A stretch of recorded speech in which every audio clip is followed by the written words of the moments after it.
Now we move towards the multiply quantified statement. Multiply quantified statements में हम for all और there exist के जो quantifiers हम पढ़ चुके हैं, इनको combine करके use करेंगे और उनकी मदद से हम इसका मीनिंग देखेंगे कि जो स्टेटमेंट्स है उसका मीनिंग क्या बनता है when we use universal and existential quantifier in the same sentence. So उसको समझने के लिए हम एक एग्जाम्पल यूज़ करते हैं और ये कॉलेज कैफेटेरिया की एग्जाम्पल है और इसमें हम देख सकते हैं कि हमारे पास 4 स्टेशंस हैं. वो है 4 स्टेशन, सैलड का एक स्टेशन है. इसी तरह हमारे पास मेन कोर्सेज हैं, डेजर्ट्स हैं और बेवरेजेस हैं. और ये हमारे पास जो तमाम स्टेशंस हैं इनके अंदर मुख्तलिफ आइटम्स जो हैं ये पड़ी हुई हैं. Green salad and fruit salad is an item here in salads. Spaghetti fish जो है ये मेन कोर्सेज में है, पाई और केक डेजर्ट्स में, और मिल्क सोडा और कॉफ़ी जो है ये बेवरेजेस में. तो on the left side we see Uta, Tim and Yuen. These are 3 students और ये तीनों स्टूडेंट्स जो हैं ये चूज़ करते हैं हर स्टेशन से कोई ना कोई चीज़ चूज़ करते हैं अपनी पसंद की. And that is represented by a line here. Like here is the line जो बता रही है कि उता ने ग्रीन सैलड को चूज़ किया है. इसी तरह उता ने स्पैगेटी को चूज़ किया है, पाई को चूज़ किया है और मिल्क को चूज़ किया है. टिम के बारे में इंफॉर्मेशन इसमें से जो लाइंस निकल रही हैं और स्टेशंस की तरफ जा रही हैं उसकी मदद से हमें पता चल सकता है कि वट टिम हैज़ चोजन. और इसी तरह यूएन के बारे में. Now we have the scenario, whole scenario of the example. अब हम इसके जो क्वेश्चंस हैं उनकी तरफ आते हैं और देखते हैं कि ये इसमें हमें किस तरीके से देखना है. Write each of the following statements informally and find its truth value. उसके लिए हम देखते हैं कि there exists an item I such that for all students S chose I. तो what it says is कि एक ऐसी आइटम मौजूद है I जिसे तमाम स्टूडेंट्स ने चूज़ किया है. So the meaning is very much clear. तो हमें देखने की ज़रूरत है कि क्या ऐसी कोई आइटम स्टेशंस में मौजूद है जिसको तमाम स्टूडेंट्स ने चूज़ किया. The simple way to look at this is, अगर किसी आइटम के ऊपर हमारे पास 3 लाइंस जो हैं वो स्टूडेंट्स की तरफ से आ रही हैं तो इट मीन्स कि वो आइटम जो है वो तीनों स्टूडेंट्स ने चूज़ की है. So pie is the example. So pie is that item which all the students have chosen. So A part is true.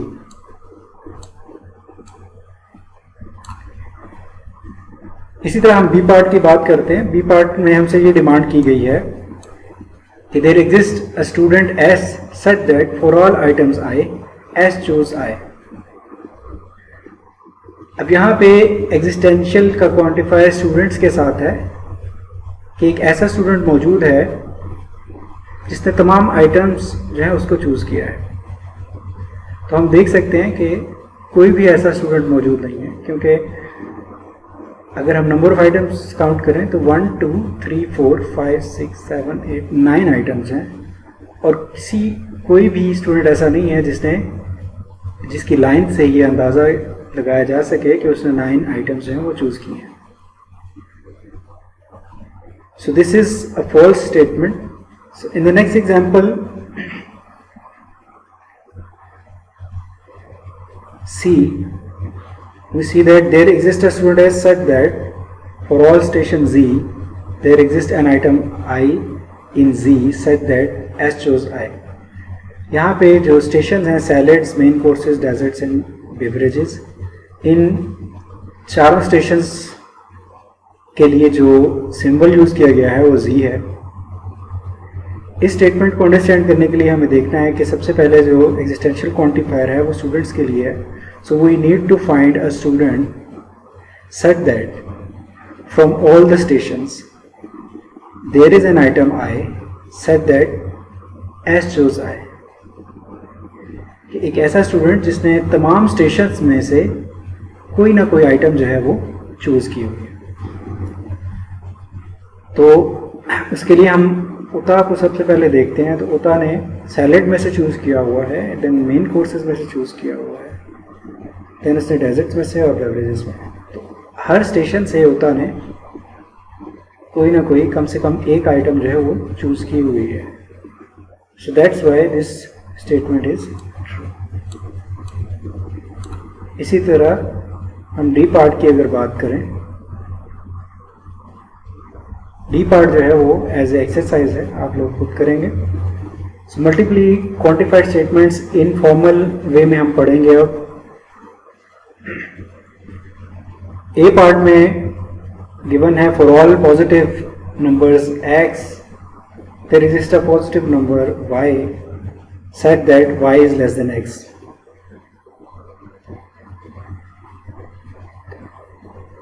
इसको अगर हम ट्रांसलेट करें इनफॉर्मल वे में और सिंपल इसका जो मीनिंग है उसको लिखने की कोशिश करें, तो ये इस तरीके से लिखा जाएगा, given any positive number there is another positive number that is smaller than the given number. अगर आपके पास कोई पॉजिटिव नंबर मौजूद है तो उस नंबर के कॉरेस्पॉन्डिंग आप एक पॉजिटिव नंबर ढूंढ सकते हैं जो उससे छोटा हो। इसी तरह बी पार्ट में there exist a positive number x such that for all positive numbers y is less than x। इसमें बी पार्ट में और ए पार्ट में क्या फ़र्क है, जो क्वांटिफायर्स हैं उनकी जगह को तब्दील कर दिया गया है। यहाँ पे फॉर ऑल का क्वांटिफायर पहले यूज़ किया गया x के साथ, और यहाँ पे देयर एग्जिस्ट का क्वांटिफायर जो है वो पॉजिटिव नंबर्स के साथ यूज़ किया जा रहा है। So there exist a positive number x such that for all positive numbers y is less than x। तो इसका जो मफहूम है वो ये है कि एक ऐसा पॉजिटिव नंबर x मौजूद है जिसके लिए तमाम पॉजिटिव नंबर y उससे लेस है। सो अगर हम इसे राइट डाउन करेंगे तो ये इस तरीके से लिखा जाएगा, there is a positive number with the property that all positive numbers are smaller than this number.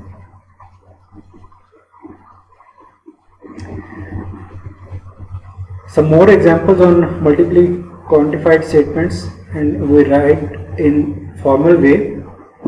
So first part is everybody loves somebody। अब every जो है वो हमें for all quantifier के बारे में बताता है, और some जो है वो there exist quantifier के बारे में बताता है। So हम यहाँ पे क्या करेंगे, for all people x there exists a person y such that x loves y।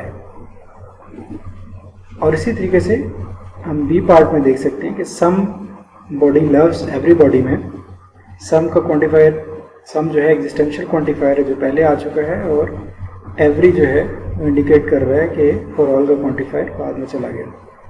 तो यहाँ पे इसको फॉर्मली लिखा जाएगा, there exist a person x such that for all people y x loves y। अब बाकी सी और डी पार्ट जो है ये आप लोग खुद एक्सरसाइज में करेंगे। Now the negations of multiple quantified statements.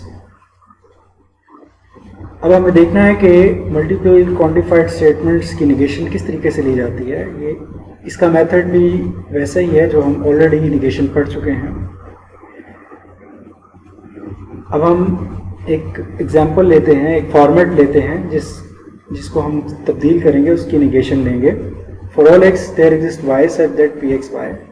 So while taking the negation of this statement हम वही टेक्निक अपनाते हैं, x फॉर ऑल का जो क्वांटिफायर है वो देयर एग्जिस्ट के क्वांटिफायर में तब्दील हो जाएगा, और देयर एग्जिस्ट का जो क्वांटिफायर है वो फॉर ऑल के क्वांटिफायर में तब्दील हो जाएगा, and the domain remains the same. और जो प्रेडिकेट है, जो कि टू वेरिएबल में हमारे पास प्रेडिकेट मौजूद है pxy, इसकी निगेशन ले ली जाएगी। So the negation will be there exist x such that for all y negation of pxy। और इसी तरीके से इसी फैशन में हम निगेशन बना सकते हैं अगर देयर एग्जिस्ट का क्वांटिफायर पहले आ जाए और फॉर ऑल का क्वांटिफायर बाद में चला जाए. सो the negation of this statement will be for all x there exists y such that negation of qxy. Now we study the examples regarding the negation of multiple quantified statements. पहले example में हमारे पास for all integers n there exists an integer k such that n is equal to 2k.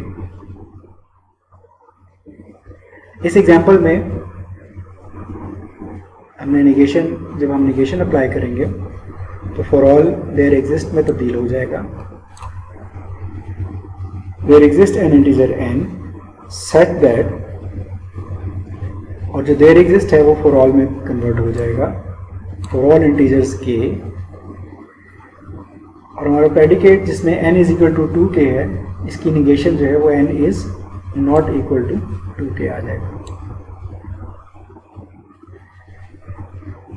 सो अगर हम इसे read out करें और informally लिखें तो ये इस तरीके से लिखा जाएगा, there is some integer that is not even.